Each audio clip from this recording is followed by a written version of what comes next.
Enquanto o outono nos sorri, nós estamos para mais uma pedra de audiência. Hoje temos alguém especial, alguém que é difícil de decifrar, porque ele se mistura com uma estrutura que sonhou um dia, criou e pôs em prática, e hoje é um exponente nacional de grande prestígio. Falo-vos de Nuno Oliveira e falo-vos do Parque Biológico de Vila Nova de Gaia. Dr. Nuno Oliveira, é um prazer tê-lo na pedra de audiência. Dr. Nuno Oliveira, como é que o Parque Biológico que temos hoje em Vila Nova de Gaia é aquele que o senhor um dia sonhou? Não. É muito melhor. É muito melhor porque, obviamente, quando há 30 e tal anos se pensou naquilo, pensou-se com toda a modéstia, sem recursos, enfim. E durante 30 anos cresceu de uma maneira que era perfeitamente imprevisível e, portanto, hoje é um projeto muito maior do que o inicial. Aliás, o Parque Biológico, e para aquelas pessoas que não têm conhecimento desta área, não é aquela área só que existe em Avintes, Vilar de Andorinho. Pois não, o Parque Biológico já ultrapassou as suas próprias fronteiras físicas, já é a reserva do Estuário do Douro, o Parque de Crestuma, o Parque do Nas da Aguda, o Parque da Lavandeira e mais outros que estão em carteira, e já ultrapassou as próprias fronteiras do concelho, porque já fez um filho em Vinhais, tem um enteado em Lamego e outros por aí fora, e até as fronteiras do próprio país, porque já fez coisas em Santo Meio, Príncipe do Brasil, etc. E ainda agora vamos fazer na Madeira. Portanto, é um projeto que, enfim, ganhou algumas asas e voou como aos pássaros que protegem. E sempre com o pai por perto. Pois, deu-se aqui uma conjuntura muito favorável, que foi de facto haver uma continuidade de gestão ao longo destes anos, que permitiu que nunca se parasse de crescer em todos os aspectos, quer crescer fisicamente, em área geográfica, quer crescer em meios humanos, crescer em recursos, crescer em projetos, nunca se parou ao longo destes anos e ainda temos aí em carteira projetos aí pelo menos para 50 ou 60 anos. Aliás, a vida de Nuno Oliveira, que se confunde com o Parque Biológico, de facto 30 anos já lá vão, ou estão quase a ir, e desde a primeira hora, como vimos já aqui, antes da primeira hora, que o Nuno Oliveira desempenhou um papel importante, aliás determinante, em todo este trajeto. Vamos falar desse trajeto na segunda parte. Vamos guardar o Parque Biológico em toda a sua dimensão para a segunda parte. Vamos falar do cidadão Nuno Oliveira, que, por acaso, ainda há pouco tempo, era Presidente da Junta de Freguesia de Avintes. O que quer dizer que, sendo situado e sendo conhecido o Parque Biológico de Vila Nova de Gaia para a sua localização, em grande parte em Avintes, deixa também uma parte para Vilar de Andorinho, para que os vilarenses não fiquem tristes, também tem uma boa parte do Parque Biológico. Nuno Oliveira foi desafiado pelo Dr. Menezes nas últimas eleições autárquicas para desempenhar um papel importante na freguesia de Avintes. Antes de falarmos disso, vamos falar numa situação que me tem pedido ao longo destes programas e que hoje vou aproveitar a sua presença aqui para abordar. O nosso programa chama-se Pedra de Audiência. E a Pedra de Audiência é um monumento histórico que existe em Avintes. Eu convido o Dr. Nuno Oliveira e convido os telespectadores em casa a verem um pouco da história desta Pedra de Audiência. De facto, nós estamos aqui junto de um monumento muito singular no nosso Portugal. Estamos na Vila de Avintes, na margem esquerda. Podemos assistir a isso? Era aqui que às quartas-feiras, de 15 em 15 dias, se julgavam os conflitos que existiam entre as pessoas a partir do século XVIII. A própria mesa exibe ali num dos topos o ano 1742, que foi quando ela foi erigida. Mas a tradição da justiça feita no próprio local, aqui em Avintes, vem já desde a Idade Média, porque Avintes, no século XIII e depois no século XIV, era considerada uma honra e mais tarde um culto. E estas designações significavam que podiam exercer a justiça no seu próprio local. E temos alguns documentos que atestam a existência de juízes aqui entre os habitantes desta terra. E então, às quartas-feiras, de 15 em 15 dias, neste banco maior, sentava-se o juiz, que empunhava uma vara grossa, para distinguir de varas mais finas, que eram empunhadas pelo escrivão, que se sentava num destes bancos, e pelo meirinho, que se sentava no outro banco. O meirinho era a espécie de um oficial de diligências, que fazia cumprir as determinações dos julgamentos deste tribunal. Como é que isto terá nascido? Segundo os historiadores, este tribunal ao ar livre terá nascido da circunstância de Avintes no século XVIII ter começado a plantar o milho grosso, o maíz, e então a circunstância de, em Avintes, as terras serem favoráveis a esse cereal, a circunstância de termos um rio interior, o rio Febros, que tinha uma capacidade hidráulica muito grande e que tinha implantado nas suas margens moinhos de água, e ainda há outra circunstância de termos uma cidade comercial muito próxima, que era a cidade de Porto, e de termos uma autoestrada líquida, que era o Rio Douro. Então tudo isto conjugado fez com que começássemos a comercializar a farinha e pôr na cidade de Porto. Então, a partir daí, a terra desenvolveu-se e projetou-se e nobilitou-se relativamente a outras terras. E talvez por isso este tribunal apareceu para dirimir os conflitos que existiam entre as pessoas que aqui habitavam este local.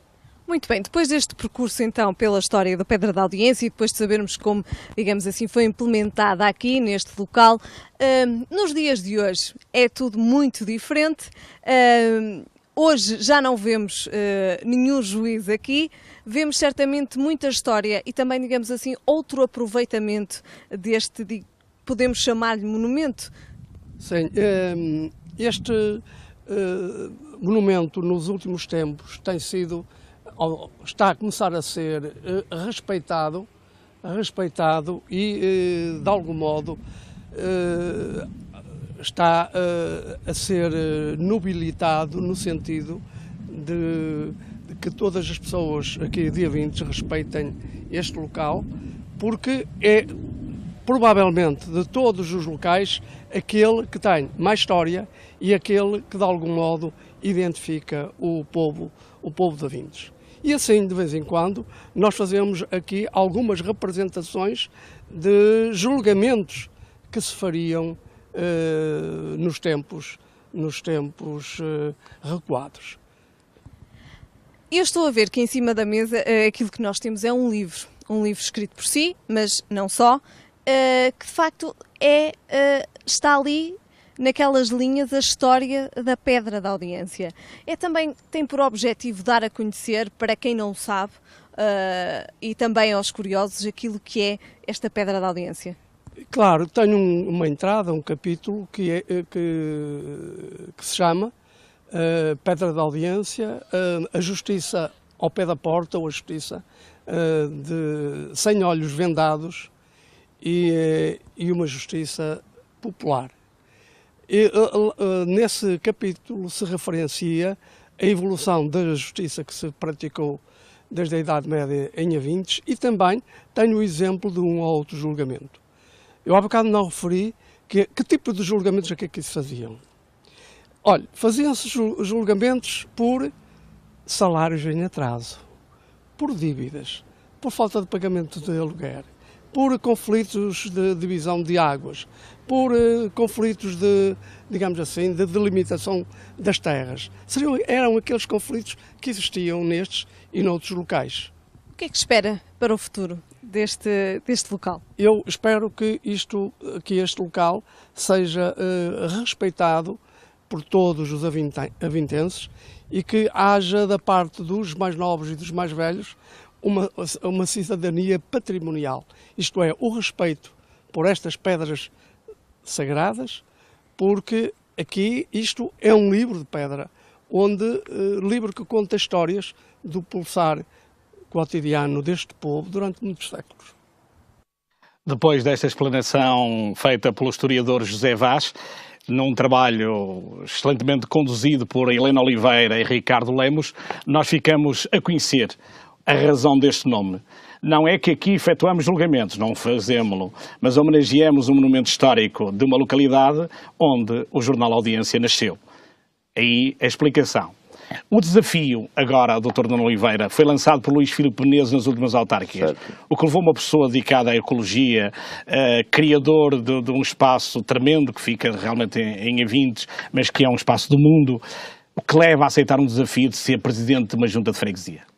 Simplesmente espírito de serviço público, né? Aceitei aquilo não como um desafio político, mas como um desafio de servir uma comunidade, de prestar um serviço cívico a uma comunidade.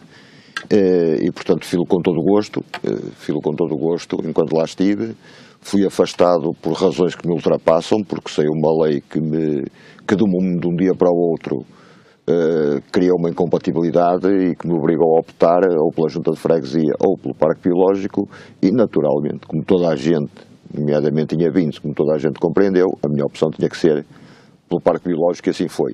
Curiosamente também essa lei já não está em vigor, meia dúzia de meses depois.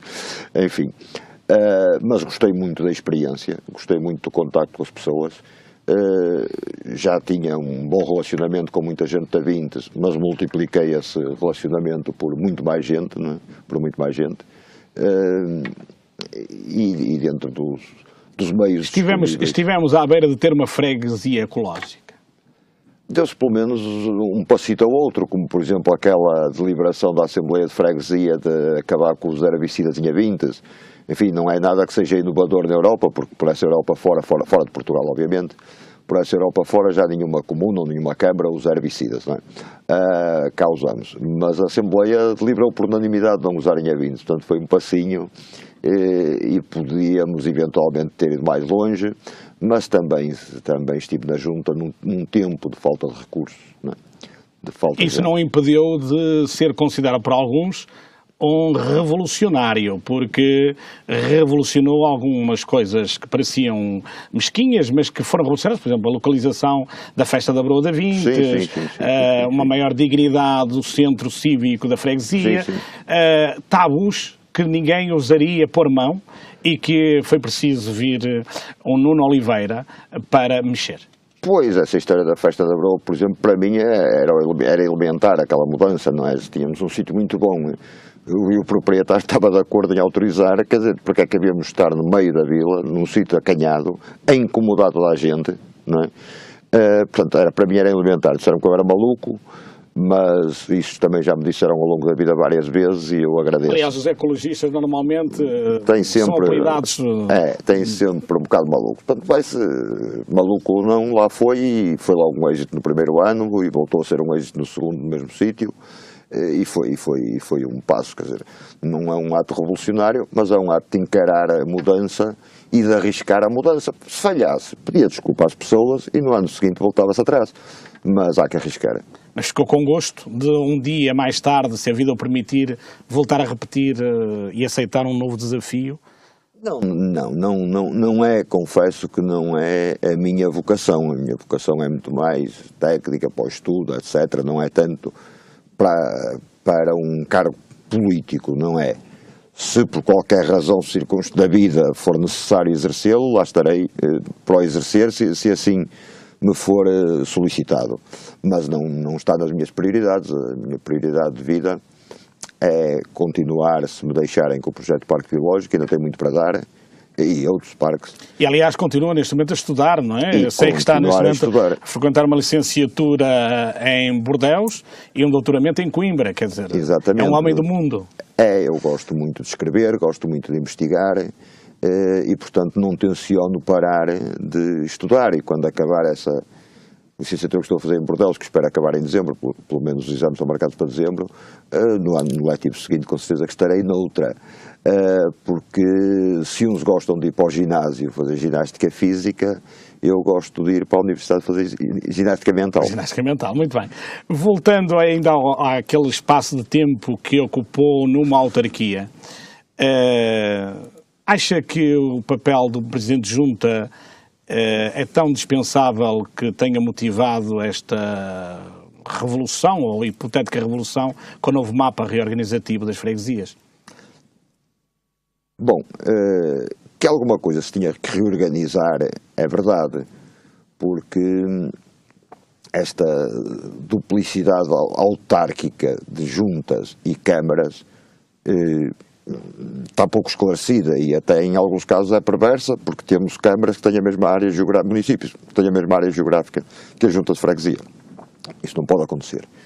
Eu sou muito francês e acho que o modelo francês é melhor. São tudo câmaras, umas maiores, outras mais pequenas, não é? De resto, nós cá também temos câmaras mais pequenas, municípios mais pequenos que juntas de freguesia, quer dizer, Vimioso ou Vinhais é mais pequeno que Santo Ildefonso ou que Santa Marinha, não é? Em população, em área não. Portanto, acho que um modelo só autárquico faria muito mais sentido e que deveria haver pequenas autarquias, particularmente no país, no interior do país, onde há um maior isolamento, autarquias de proximidade, sim, quer dizer, não pode uma aldeia atrás dos montes deixar de ter a sua pequena autarquia e ter que depender do centro urbano mais próximo. Este modelo que foi seguido, ou que está a ser seguido, que ainda não foi, que está a ser seguido, que está em desenvolvimento, a mim, francamente, deixa-me um bocado desconcertado, porque, ok, fundem-se as freguesias, mas já foi dito que as sedes continuam as mesmas, não é? Portanto, quer dizer, adianta o quê? Exatamente. Aliás, o próprio responsável agora pela régua e esquadro das freguesias, daquelas que voluntariamente não se ofereceram claro. Para as fusões, diz que a poupança em termos financeiros vai ser nula. Além disso, até o próprio Estado promete reforço das verbas àquelas freguesias que se fundirem. Portanto, não é pela verba. Será que os presidentes de junta eram uma cambada de malfeitores e era preciso acabar com eles? Não, os presidentes de junta não são uma cambada de malfeitores. Como em todas as classes, há malfeitores e gente boa, como em todos os ramos de atividade da vida, não é? Agora, os presidentes de junta têm um papel muito importante de recepção das queixas das populações, por exemplo, porque é verdade, de preparação de atos eleitorais, de apoio em campanhas eleitorais aos partidos pelos quais foram eleitos. Portanto, tem um papel importante de dinamização da sociedade e de dinamização da democracia. Portanto, essa proximidade é importante e deveria ser mantida. Continuo a dizer, com outro modelo, eventualmente, com o modelo francês ou coisa que valha, que acabando com a autarquia junta e transformando em autarquia municípios pequenos. Há quem afirme, nomeadamente quem é contra esta reorganização administrativa, que é um lugar de fraqueza da parte do governo acabar com as juntas porque não tem coragem para fundir municípios ou reorganizar a nível superior. Ou seja, mais uma vez é a classe baixa da política, digamos assim, que é condenada para servir de exemplo. Um mexilhão. Não sei se será isso, não sei se haveria essa intenção, mas também lhe digo, quer dizer, a mesma lógica que presida à fusão das juntas e a mesma argumentação também se aplicava perfeitamente a alguns municípios. Isso é verdade, não é? E seria desejável que municípios muito próximos, caso de Porto e Gaia, caso de Lisboa, Louro, Sintra e não sei o que mais, tivessem um órgão de gestão comum. Podiam continuar independentes, mas tinham que ter um órgão comum que articulasse e aí sim que potenciasse uma série de coisas e aí sim eventualmente que conseguisse poupar. Está-me a dizer que é isso que tem falhado, por exemplo, a Junta Metropolitana do Porto? Claramente. Podia ser o tal órgão que poderia estruturar políticas comuns para os municípios? Claramente, quer dizer, não se pode pensar num acesso ao Porto, vindo do norte, sem falar com Gaia, não é? Quer dizer, sem articular, melhor dizendo. Mesmo os planos diretores municipais tinham que ser cozidos uns com os outros, não podem ser completamente separados. Portanto, isso é mau para as regiões, e havia recursos que se poderiam poupar, não é? Lembro-me que nos anos 80, ou coisa que o valha, havia uma associação de municípios lá para cima, para trás dos montes, para comprar máquinas, quer dizer, porque eles não precisavam ter uma retroescavadora cada uma, de maneira que tinham uma retroescavadora, não sei se era uma retroescavadora, não é? Para 2 ou 3 municípios, não é? Pronto.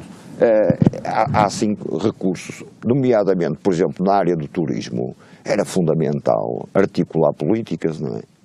Fundamental. Porque quando nós pensamos em grandes cidades, quando falamos em Londres, no fundo, é um aglomerado de pequenas cidades, não é? E por aí fora, e Paris, e não sei o que mais. Portanto, isso aliás, tivemos, enquanto falava, lembrei-me de um pequeno pormenor, aliás, insignificante, completamente insignificante, mas que aconteceu, por exemplo, na época pré-verão, em que, por exemplo, o Conselho da Póvoa de Varzim tinha excedente de nadadores salvadores e Vila Nova de Gaia tinha falta de nadadores salvadores. Se calhar tinha mesmo. Eles viveram um problema complicado para arranjar nadadores salvadores, e Póvoa de Varzim tinha em excesso. Claro. Tinha o dobro do que eles precisavam. Pois é, isso que deveria ser articulado em comum, não é? Exatamente.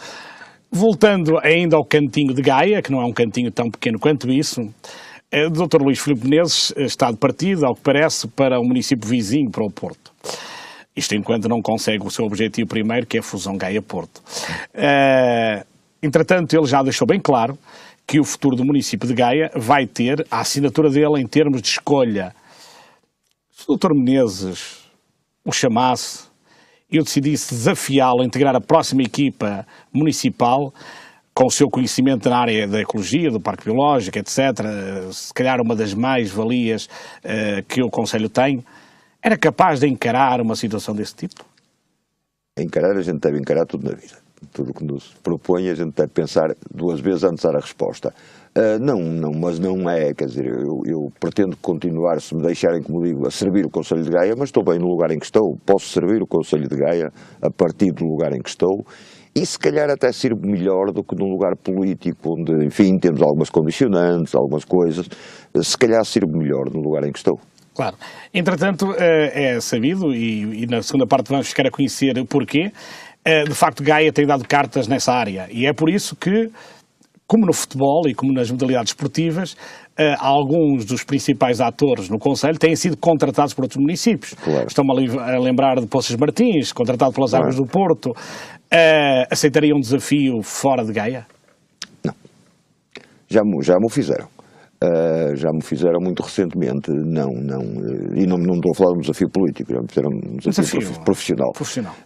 Não, porque como disse bem no princípio, eu estou visceralmente ligado a este projeto de parque biológico, quer dizer, sair daqui só numa situação de ruptura, não é? Não sairei nunca de livre vontade, a não ser que fosse um daqueles desafios profissionais, daqueles irrecusáveis, não é?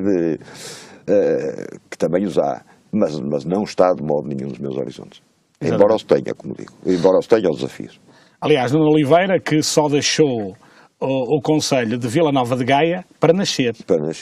De resto, toda a sua vida foi dedicada à Gaia. Foi dedicada à Gaia, ali no nicho territorial de Santo Vídeo, foi aí praticamente que passei, e onde hoje ainda moro, onde passei toda a minha vida. Esclareça-se que saiu para nascer porque não havia maternidade em Gaia, teve que nascer no Porto.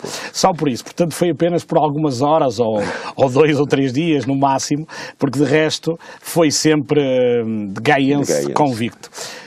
Ao longo da sua vida teve muitas peripécias, provavelmente importantes, nesta área, fora da área. Tinha assim alguma que queira nos expor agora? Assim, de repente, elas foram tantas... Também só tenho 1 minuto, por isso pode ser uma assim ligeira. Não, mas também não me ocorre assim nenhuma em especial, mas de facto, como diz, houve muitas coisas, muitas experiências interessantíssimas porque passei, quer cá, quer fora de Portugal.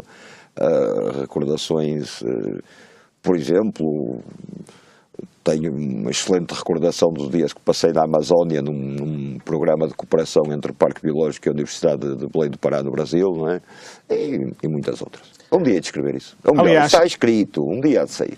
Aliás, vamos convidar os nossos telespectadores a acompanharem-nos na segunda parte, porque vamos aproveitar esta deixa do Dr. Nuno Oliveira e vamos viajar com ele pelo mundo. Porque ele já esteve em Cuba, já esteve em Santo Tomé, já esteve por esse mundo fora e com realidades diferentes que nós vamos querer conhecer na segunda parte da sua Pedra de Audiência. Estamos em plena Amazónia com Nuno Oliveira. Foi assim que terminamos a primeira parte e é assim que vamos recomeçar este programa.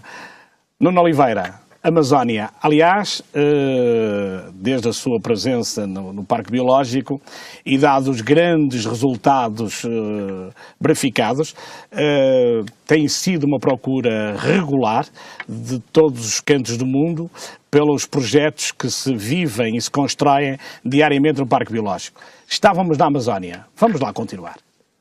Pois, foi um contacto que se fez aqui há uns anos. Nós temos no parque, como sabe, um centro de recuperação de animais selvagens e recebemos algumas aves, especialmente apreendidas na alfândega por entrada ilegal na Europa, muitas delas provenientes do Brasil, e surgiu a ideia de fazer um protocolo com as autoridades brasileiras para a devolução dessas aves ao Brasil.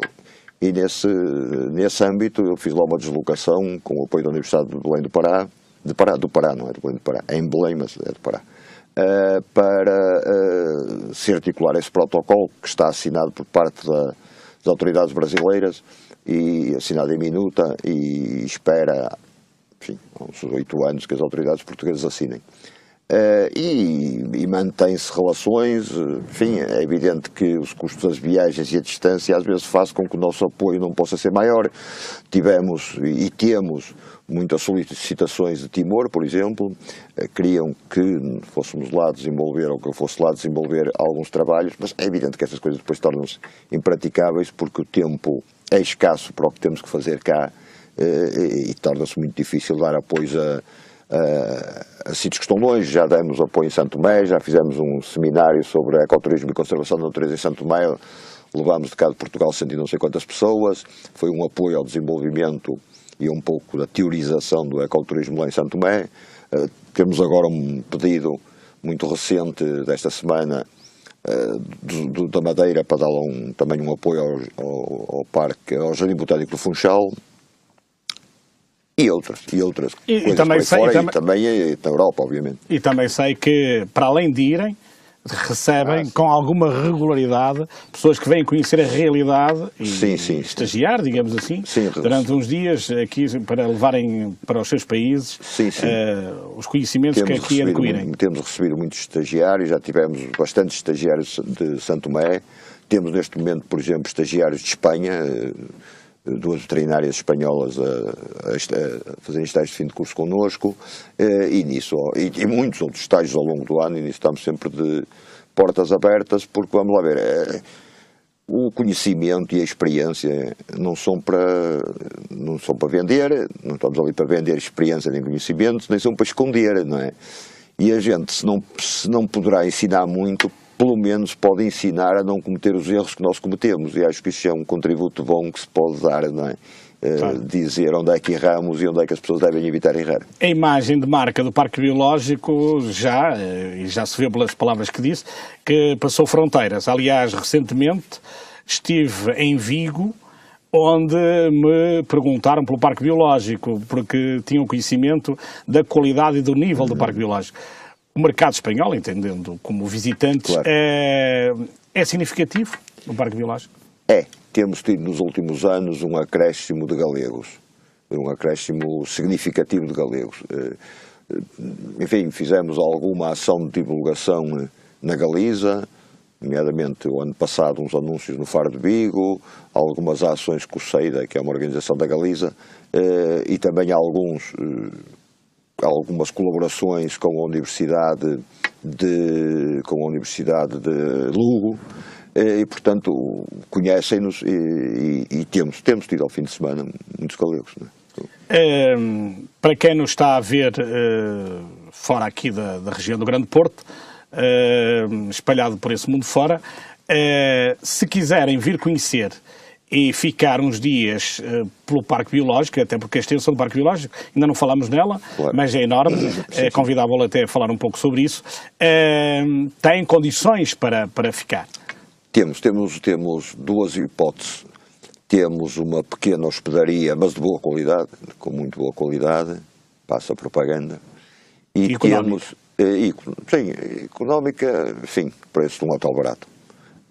E temos um parque de autocaravanas que fizemos há 3 anos, como resposta a uma solicitação de autocaravanistas que chegavam lá e nos pediam se podiam ficar no parque de estacionamento durante a noite. E ficavam. E a gente achou que era um bocado indigno estar a receber as pessoas de um parque de estacionamento e decidimos fazer um pequeno parque de autocaravanas que agora vai estando sempre mais ou menos cheio. Portanto, temos essas duas hipóteses de acolhimento, em regime de pernoite, obviamente. Fora isso, estamos abertos todos os dias do ano e recebemos gente todos os dias do ano. E têm um programa aliciente para as escolas. Penso que não há aluno nenhum das escolas do Conselho, pelo menos do Conselho de Gaia, que não vá pelo menos uma vez durante a sua atividade escolar ao Parque Biológico. Sim, com certeza que sim. Temos uma série de ofertas para grupos escolares e temos um colégio de Lisboa que anualmente tem lá os alunos em grupos que vão rodando cerca de um mês, não é? Portanto, há muita procura, mas curiosamente o Parque Biológico talvez há uma década atrás tinha o seu público maioritário eram visitas de estudo de escolas, portanto, dividindo o público em escolar e não escolar, o maioritário eram escolas chegando aos 80%. Neste momento inverteu-se e o nosso público maioritário são famílias, adultos, etc., que cada vez mais nos procuram. Para uma visita ao Parque Biológico sede, quanto tempo é que é preciso? Recomenda o quê? Que a gente vá de manhã, almoce por lá e... Não necessariamente, não precisa de um dia inteiro. Depende tudo da curiosidade da pessoa, não é? De querer ler mais ou menos informação, mas dá bem a volta ao parque e lendo e apreciando a maioria do que há para ver num bom meio-dia. Portanto, se for de manhã, pode depois acabar com o almoço, ou se for almoçar, pode visitar de tarde, não precisa de modo nenhum de um dia inteiro, não é? Meio-dia chega. Claro, muito bem. Pronto, estamos no Parque Biológico, sede, quem chega ao Parque Biológico, para além daquilo que já estamos a supor que encontra, o que é que aconselharia a visitar? Bom, aí há uma coisa com que eu não concordo totalmente, quando me diz já estamos a ver o que encontra. A maioria das pessoas não sabem o que lá vão encontrar, fazem uma ideia. Faz uma ideia, que às vezes é errada até. Errada. Vão com o estereótipo do jardim zoológico, ou coisa que o valha, e encontram uma coisa uma oferta totalmente diferente. Portanto, é preciso ir mesmo ver para saber o que aquilo é. Depois temos outras coisas, a Reserva Natural do Estuário do Douro é um sítio belíssimo, não é? Não vamos saltar já para lá.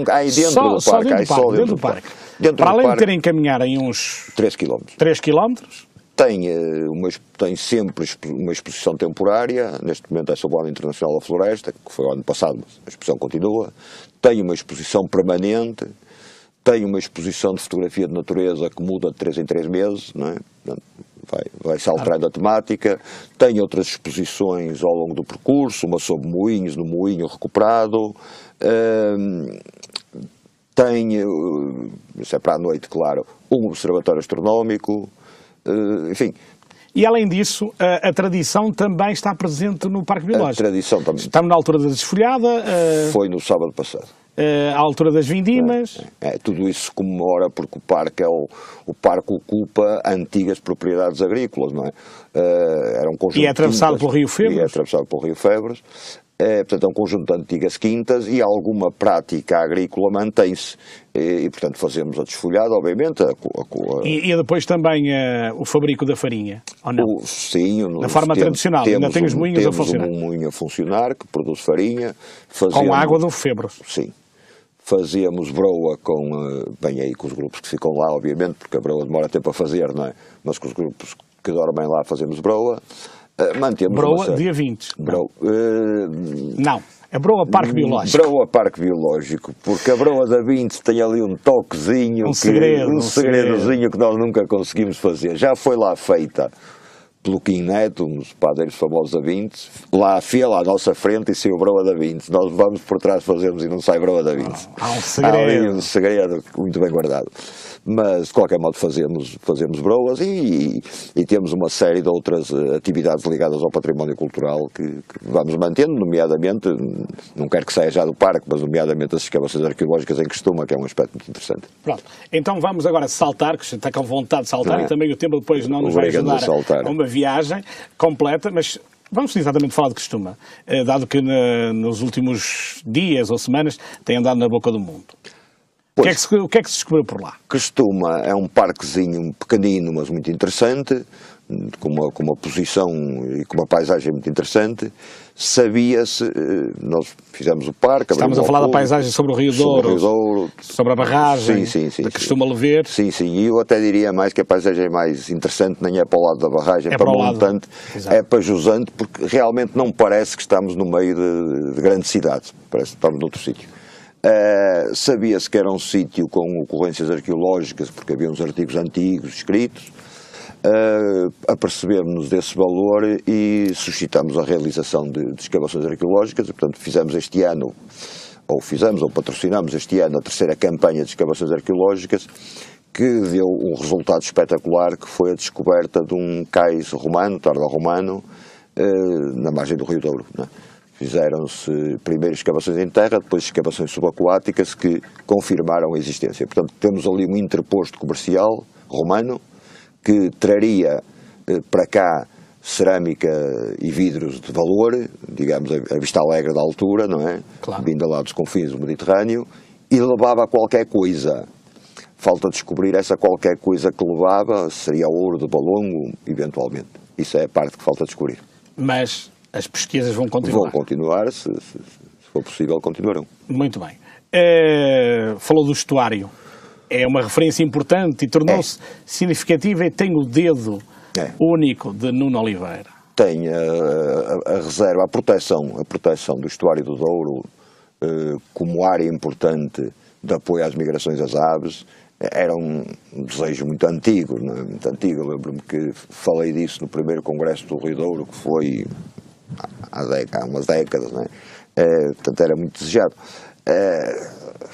Havia primeiro ali um grande entrave, porque ainda se punha a hipótese de poder ser um polo do Porto de Leixões, enfim, nos anos 80, ainda eram para ali uns projetos malucos, de um porto, de uns hotéis, etc. Bom, isso tudo caiu, e aqui há uns anos, mais concretamente em 2007, foi possível para a administração do Porto de Leixões, que tinha lá gente muito sensível para estas coisas, nomeadamente o Dr. Ricardo Fonseca, o engenheiro Matos Fernandes, sensíveis, o Dr. Ricardo Fonseca, que é um amante de fotografia de natureza, e o engenheiro Matos Fernandes, que chegou a ser chefe de gabinete do Secretário de Estado do Ambiente aqui há uns anos. Foi possível com eles fazer um protocolo, porque eles são a entidade que gera o espaço, um protocolo para a cedência de uma área para fazer o que nós chamamos na altura um refúgio ornitológico. Entretanto, em 2010 sai a lei que permite às autarquias criarem reservas naturais locais, e imediatamente propusemos à Câmara, imediatamente a Câmara e a Assembleia Municipal aprovaram a criação da Reserva Natural Local do Estuário do Douro. Foi possível fazer uma transformação enorme naquele espaço, portanto, retirando os motivos de perturbação das aves, nomeadamente os motoquatros, os passeios a cavalo, os cães à solta, etc., criar uma série de umas pequenas infraestruturas de apoio e, subitamente, aqueles 90 hectares encravados entre Gaia e o Porto, com uma paisagem urbana de fundo, transformaram-se num sítio onde já identificamos 202 espécies de aves, não é? Metade das espécies de aves que ocorrem em Portugal. Portanto, é muito gratificante aquele trabalho. É quase um local único. Entre nós é evidente que temos melhor o estuário do Tejo, mas estamos a falar de outras dimensões, outras coisas. Claro. Aqui, à nossa escala, na nossa área urbana, é de facto um lugar único e muito interessante. E com um grande aproveitamento. Muito bem, mas o Parque Biológico também se estendeu para a Lavandeira. Na Lavandeira, o visitante, agora com ótimas condições de estacionamento, o que é que pode encontrar? A Lavandeira é outra coisa, quer dizer, tem outra vocação, é um parque essencialmente de recreio, está numa quinta que a Câmara tinha comprado há muitos anos e que tinha desperdiçada, e que o Sr. Presidente da Câmara aqui há uns anos disse, isto há que fazer aqui um parque, há que pôr isto ao serviço da população, usando a receita do Parque Biológico. E a receita do Parque Biológico é um pouco a receita do caldo de pedra, não é? Agora uma coisa, depois outra, vai-se fazendo, não se faz tudo de uma vez. E assim se fez. E assim se fez o Parque da Lavandeira, que, como digo, tem uma vocação, e a vocação essencial ao recreio, o lazer das populações, tem uma afluência imensa, e pronto, foi também uma experiência muito gratificante. Fica Paredes Meias com o Parque Desportivo Municipal. Exatamente.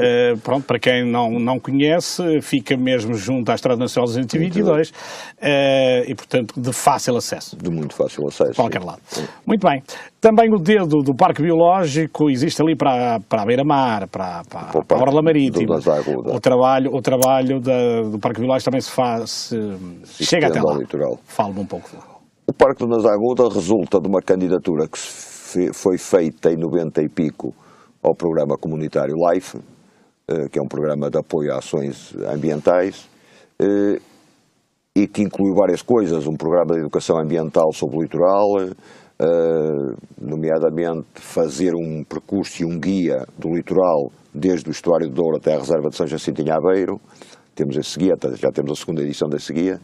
E ali naquele parque era um bocadinho de dunas que nós tínhamos ali, das poucas que restam em Gaia, porque de facto as dunas em Gaia foram muito ocupadas ao longo de décadas, e aquele bocadinho estava ainda em bom estado, ou mais ou menos, embora muito pisoteado, e tinha algumas plantas de interesse do ponto de vista científico, plantas endémicas do litoral norte de Portugal. E portanto o que se fez foi uma coisa muito simples, foi evitar o pisoteio, pondo uma rede à volta, e mostrando o que há para ver, fazendo um percurso em passadiço, identificando as flora e tal. E curiosamente fez um pequenino centro de acolhimento, um pré-fabricadozinho muito pequenino, onde está uma microexposição, e curiosamente fez isso tudo, e temi no início, como de resto temi no Estuário do Douro, que houvesse vandalismo, que houvesse... já lá vão 20 anos ou o quê, nunca houve o mínimo vandalismo, nunca houve o mínimo problema. E este programa de educação ambiental sobre o litoral tem corrido muito bem, portanto, o apoio LIFE era um apoio de 3 anos, ou que acabou, mas nós continuamos com o programa tal e qual, e ainda hoje continuamos a fazer volta a meia volta este percurso ao longo do litoral. Frisou ali um aspecto importante, que é o respeito que as populações e os visitantes têm pelos locais onde o Parque Biológico tem exercido a sua influência. Aliás, eu penso que até é um motivo de orgulho para os gaienses a existência desse espaço, e daí o respeitá-lo quase como se fosse um local sagrado. Há a dimensão do que entendemos por isso. De vandalismo. Muito bem. Entretanto, há também 2 projetos que não são totalmente da responsabilidade do Parque Biológico, mas que tinha também a colaboração do Parque Biológico e que estão um pouco em dificuldade para se concretizar. Estamos a falar das encostas do Douro e daquele espaço que seria um mini Parque Biológico na Ponte Dona Maria II. Dona Maria Pia. Dona Maria Pia. Na Ponte Maria Pia, não. Na Ponte Maria Pia está adjudicada a instalação do parque. Está-se só lá a fazer uma pequena obra que tem a ver com o túnel, e acabada essa obra, que não é nossa, vai-se começar a fazer o parque, porque, como digo, está adjudicado já, vai-se fazer por empreitada, por uma questão de ser mais prático, e na próxima primavera pode lá ir passear à vontade. Okay. Só se houver um azar muito grande qualquer, senão na próxima primavera. O que é que o visitante vai poder lá encontrar? É um parquezinho de lazer, terá um percurso relevado, vegetação, depois iremos melhorando, não é? Mas para já vai ter aquilo que é mínimo, um pequeno apoio de sanitários, que é fundamental, como é evidente, não é? E depois um percurso, um mobiliário urbano, etc. No futuro há mais ideias para lá, nomeadamente prolongá-lo até à Ponte Dona Maria, e depois o velho sonho de fazer um tabuleiro novo na Ponte Maria Pia, que permita atravessar para o Porto a pé ou de bicicleta. E, se possível, depois continuar no Porto com uma ciclovia e um percurso pedonal até à alfândega. Este poderá ser o pontapé de saída para que finalmente a ponte Dona Maria Pia possa vir a ter uma utilidade de interesse para ambas as margens. Pode, porque este projeto pode, digamos assim, devassar a ponte e dizer, está aqui, é preciso fazer qualquer coisa, portanto. Mas esse vai mesmo andar. A questão das encostas de Douro, isso não está connosco neste momento, e portanto é um projeto mais caro e vai mais devagar. Muito bem. O Dr. Nuno Oliveira já ultrapassou várias gestões municipais. Não é um produto Made in Menezes, é um produto natural do Concelho de Vila Nova de Gaia. Vêm aí eleições autárquicas daqui a pouco menos de um ano. O Dr. Menezes não vai cá continuar, mas o Dr. Nuno Oliveira vai querer cá continuar. Sim. De todas as palavras desta entrevista, desta conversa, digamos assim, não é uma entrevista, é uma conversa, foi no sentido de que dificilmente o retiram daqui, a não ser à força, não é? Portanto, gostaria de continuar a apresentar as suas ideias e a concretizá-las no terreno. São essas suas ambições para o futuro? Fundamentalmente é essa, não tenho outra escondida. Já houve quem suspeitasse que eu tinha grandes ambições políticas e tal, não tenho, até porque se tivesse não era agora... Não é candidato a Presidente da Câmara de Gaia? Não, nem da República, não sou. Até porque se tivesse grandes ambições políticas não era aos 55 anos que ia começar, já estava a começar um bocado tarde. Podia ser, outros começaram e... Já tivemos candidatos a Presidente da República com 70. Claro. Mas não faz parte das minhas ambições. A minha única ambição e desejo era continuar com estes projetos todos que acabamos de falar, a levá-los para a frente, num espírito de serviço da comunidade e, portanto, quando se está a servir a comunidade, com o devido respeito, não interessa quem é o Presidente da Câmara, é o Presidente da Câmara. Não é? É o Presidente da Câmara. Exatamente. Entretanto, também há a ideia de que, sem Nuno Oliveira, o Parque Biológico podia existir, mas não é o que era. Ou não era o que é? Necessariamente seria outra coisa. Este foi um conceito que se desenvolveu e que eu desenvolvi. Com paixão. É um conceito que nem toda a gente compreende. Alguns acham que aquilo até tem uma sílaba, mas tem de propósito. Porque tem que ter neste conceito. Outros desenvolveriam outro conceito. Somos todos diferentes, felizmente. Claro, Dr. Nuno Oliveira. Dr. Nuno Oliveira, estamos a projetar o futuro e o futuro do país, numa altura em que nós vivemos enrascados. Qual é a solução? Se outros com mais obrigação do que eu não sabem, o que é que eu sei? Não sei nada, não é? Agora, há uma coisa que eu sei, que a riqueza produz-se transformando terra em batatas, produz-se transformando sobreiros em rolhas, peixe em lata de sardinha, etc. E enquanto não apostarmos aqui, por mais que se poupe, por mais que não sei o que é, não vamos a lado nenhum. Não vemos a luz ao fundo do túnel. Não vemos a luz ao fundo do túnel e também não podemos reduzir os níveis de qualidade de vida, que é disso que se trata, para valores de há décadas atrás. Não podemos não podemos dizer que os maus da fita são os funcionários públicos, porque isso é mentira. Nós temos maus funcionários públicos, excelentes funcionários públicos, como temos maus funcionários privados, excelentes funcionários privados. Nós não temos um número excessivo de funcionários públicos, porque se podemos ter num ou outro lugar, por exemplo, na área da cultura e do ambiente, temos uma falta terrível. Eu ainda aqui há tempos, quando sou secretário de Estado do Ambiente, não este, mas o anterior, estive lá no Parque Biológico e anunciou, todo contente, que ia meter mais 5 vigilantes de natureza. Eu disse 5? Pelas minhas contas faltam 800. Portanto, não temos excedentes. Nós temos é que apostar no setor produtivo, porque é aí que a riqueza nasce, não é? Exatamente. Portanto, Dr. Nuno Oliveira, foi um prazer ter estado consigo à conversa. Vou aceitar o seu desafio, eu e toda a equipa que produziu este programa, realizador incluído, vamos aceitar o desafio para visitar o Parque Biológico, para passar lá um dia. Ótimo. E vou desafiá-lo também a pagar-nos o almoço, não é? Nós somos pobrezinhos. Com todo o gosto. Ok, esta foi a sua pedra de audiência e, como sabe, estamos aqui sempre para conversar com um convidado.